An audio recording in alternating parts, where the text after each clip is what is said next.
Бизге берсек, негизи эле Кыргызстарда ушул той өткөрүү жылдан жылга ар кандай жаңы эрежелер кошулуп атат. Аны биз салт деп айтабыз. Той өткөрүү эрежеси кандай болгон? Той аштардын эрежелери. Рахмат. Айтурган мен биринчи сөз айтардан мурун ушул мыйзам долбоорун иштеп чыккан ушу биздин Улукбек агайга суроо берсемби деп атам да. Баягы мыйзамдын автору катары, демилгечиси катары. Менде бир аз түшүнүксүз бир пикир жаралып атат да. Могул жерде мыйзамдын аталышын, долбоордун аталышын окуйлучу. Кыргыз Республикасында үлпөт той, үй бүлө, маараке салтанаттарын, көмү ырым-жырымдарын жана маркумдун элесине арналган иш-чараларды өткөрүүнү тартипке келтирүү жөнүндө дейт. Ушул сүйлөмдү окуп, кыргызча, мен кыргыз тилди жакшы эле билем, кыргызча деле окудум, мен түшүнбөй атам ушу аталыштын өзүндө. Үлпөт той, үй бүлө, маараке салтанаттарын. Үй бүлө салтанаттар болобу? Маараке салтанатты түшүнөбүз. Үлпөт той салтанат, анан үй бүлө, же үй бүлөлүк ушул мындайда баягы биздин билимибиздин деңгээли ушул жогору жакта түшүп атканына абдан өкүнөм да.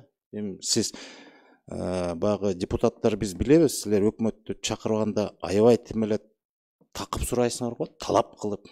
Булунсу кандай, тигиниси кандай. Эми мен ойлойм, депутаттарга ошондой эле талапты силер эл өкүлү болгон соң элдин да пикирин бир аз угуп койсоңор деген сунуш. Биринчиден аталышында эле бул кыргызча эмес.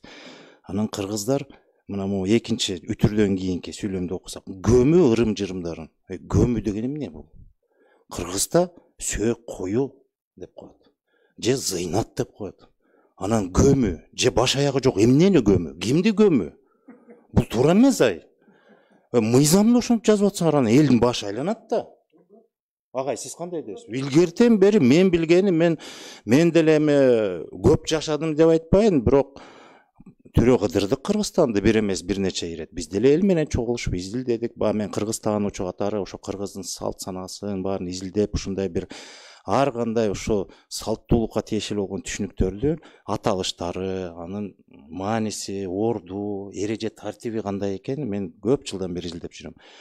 Көмү ырым-жырымдары деген айтылбайт, андай болбойт, уят. Сөөк кою десеңер ал башка маселе. Экинчи маселе, ырым-жырым дедиңер. Ырым-жырымды тартипке келтирүү деген бул өзү кандай бул? Мен түшүнбөйм да. Тартип деген өзүнчө түшүнүк, ырым, анан жырымды да кошуп атасыңар, башка маселе. Ушул биринчи маселе аталышында. Анан ошол мыйзам долбоорунун экинчи главасы деп турат, каада салттарды, салтанаттарды жана ырым-жырымдарды тартипке келтирүү боюнча органдар жана алардын ыйгарым укуктары. Ушул органдар жөнүндө уккум келип атат да. Мен биринчи ушул суроолорду берип, сиздин баягы мыйзам долбоорунун демилгечиси катары, анан мен албетте түшүнөм, сиз башында абдан туура айттыңыз, бул элдин талабы. Элдин пикирин эске алыш керек, туура. Жанагындай жагдай болуп атат. Аны биз көз жаздым калтыра албайбыз эч убакта. Бирок ошонун баарын эске алганда дагы ушул мыйзамды биринчи аталышынан маңызын, мазмунун туура бир келтирип туруп, анан ошондон ары анан баягы ичине кирсек жакшы болот эле дегенимде, ушул органдар жөнүндө мен карап чыктым долбоорду. Бир аз ким болот, кандай болот, эмненин негизинде ушуну тескейт, өзү каада деген эмне, салт деген эмне, ырым деген эмне, кыргызда көп түшүнүктөр бар. Жанагы тартипти жөнгө салуучу. Анан ушул боюнча бир сиздин пикириңизди угалы, андан кийин сөзгө талкуу иретинде улайбыз го деп ойлойм да. Рахмат.